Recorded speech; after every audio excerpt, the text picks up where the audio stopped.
People look at stories through different lenses. I have my own personal take on some of these trending issues.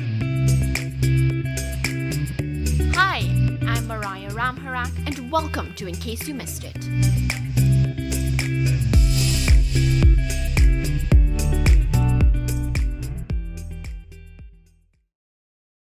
Making the headlines last week, Trinidad and Tobago's Soca Warriors are into the Gold Cup after defeating French Guyana 8-7 on penalty kicks. Windies women sweep Pakistan women 3-0 in their T20 International Series, while the men lose 3-2 to South Africa in the equivalent, prompting concerns with the World Cup just a few months away. Hello and welcome to another edition of In Case You Missed It. I have a special surprise for all of you this week and I just know you'll love it. Today I will be joined by a member of the Soca Warriors team, Nabil Hakshaw, who will talk to us a bit about one of our major stories this week, the CONCACAF Gold Cup. Nabil also plays for USL Championship club Indy 11. So congratulations on making it into the Gold Cup. I want you to talk to us a bit about, just actually getting to that spot, all the work that went into it, you and your teammates. Thanks for having me. It was tough, coming out from the qualifiers for the World Cup. Actually, we didn't do good there. And coming into the qualifiers for the Gold Cup, we had to be focused, like have everything on page, everyone on the same page, and having us being ready for each game, step by step, game by game. And I think all the players were ready for it. Definitely a lot of hard work. Well, Trinidad and Tobago is drawn in Group A, and you get set to face Mexico on Saturday. How difficult of an opponent you would say Mexico would be? They are a very tough opponent because they always stick to the game plan. They stay focused for 90 minutes plus. And I think in order for us to stand up against them, we have to do the same or even better. Of Group A, which would you say is your toughest opponent that you have to face? Mexico. Mexico is the toughest. So when you get past Mexico, do you feel like El Salvador and Curacao will be a walk in the park? No, I don't think so because the game is played on the day, So we have to be prepared for all three games and don't take them for granted. But I think Mexico is our toughest challenge. Definitely. And based on the amount of football that you've played and, the time that you've spent with the Soca Warriors, would you say, if you were to just point out a couple of areas that you need to improve before that game, what would you say? Areas to improve, not much areas, but I think it's mentality and focus. I think if we could keep that for the 90 plus, I think we would do good. So we know that, you play international football as well. What would you say is your biggest asset that you bring to the Soca Warriors team? Because, it's no secret that our Soca Warriors team has been suffering where results are concerned. Yeah, I think for me, I bring a energy, a fight. And I think like the younger guys see me and will do the same. Even for the senior guys, I learn a lot from them. So I know what I have to step up and bring to the table. Based on what you do at Indy 11 and when you joined the Soca Warriors setup, did you feel like you had to adjust a lot to fit in, or was it an easy transition? It was easy transition because I'm a natural midfielder. So it was just easy. Like I already know how to play there. And when I play for Indy, I play in the back, but it's similar, They always want me on the ball. They always want me to play, So it's just the same for me.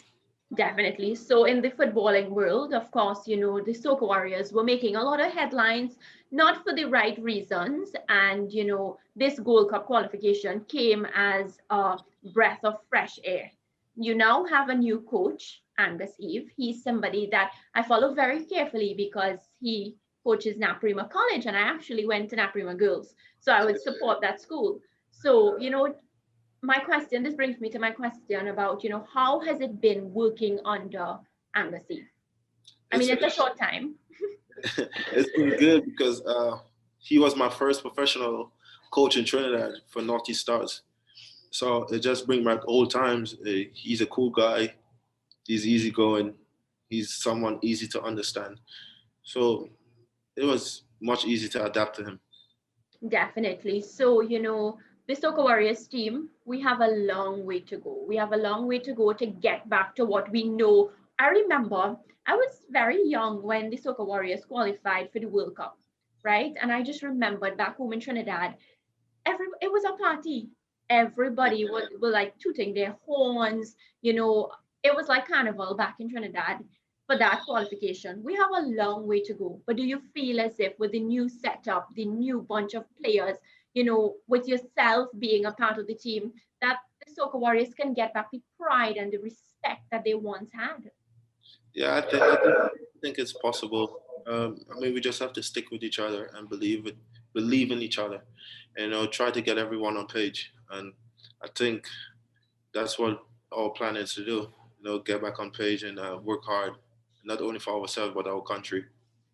So do we get to find out any of the surprises that we're looking forward to against Mexico, or are we going to keep that plan close to our chest and just execute come Saturday? We'll keep it close and execute it on Saturday. Anything, Nabil, before you go that you want to say to the Soca Warriors fans that have lost that love they felt had broken and they just need a little boosting up? I just have to say, keep faith, and I promise you, we're going to work hard and change your thoughts and get you on board with us. Thank you, Nabil. Thank you so much for taking time. I know you're very busy. Best of luck. And, I'll be repping red, white, and black. Now turning our attention to Windies cricket. The issue of the team continuing to rely on just power hitting has not gone away, nor should it. Windies bowling legend Sir Curtly Ambrose criticised the team this week for its one-dimensional play and the tendency to soak up too many dot balls. We also saw Windies captain Pollard admitting that it was an issue for the team that was proving difficult to work on. However, it's clearly something that needs to be addressed ahead of the World Cup. In addition to that, a few of the senior players, particularly Chris Gayle, have also come under pressure after not making a mark in the series against South Africa. While we should never focus on age, performance has to be a key factor for making the World Cup team, and you have to wonder how many more opportunities to prove themselves should some of these senior players get. But let's see what happens in the rest of this T20 series against Australia.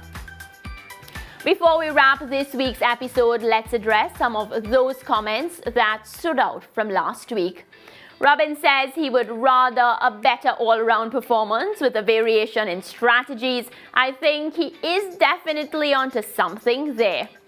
Naveen would rather see some pace, but Naveen, that has to be based on the conditions on the day. Charles says he would prefer a stroke player at number 3 and has suggested Shea Hope. That, Charles, I'm not sure about considering the T20 format and Shea Hope's batting style. As usual, it has been a pleasure hearing your views, and I look forward to hearing from you again next week. That's a wrap for this week's In Case You Missed It. Be sure to like, share, and comment, and I look forward to hearing what you think about this week's topics. Stay safe, and I'll see you next week.